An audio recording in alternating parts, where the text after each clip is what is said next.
যায় আমি দেখতেছি নদী বয়ে যায় আর উপর থেকে পাশ দিয়ে আমাদের এরকম তাবু বানায় থাকতে অস্থির ব্যাপারটা। এখানে ঢুকতেছি এটা কি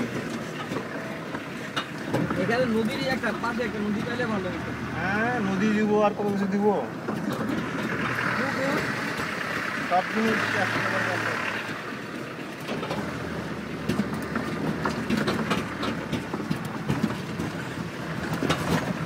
নিজের রণবীর কাপুর মনে হইতেছে কি সুন্দর ঘুরতেছি। ভালো কথা বলছেন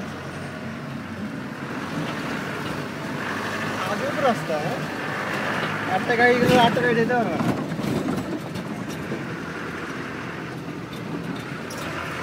শালা কইয়ে দিচ্ছি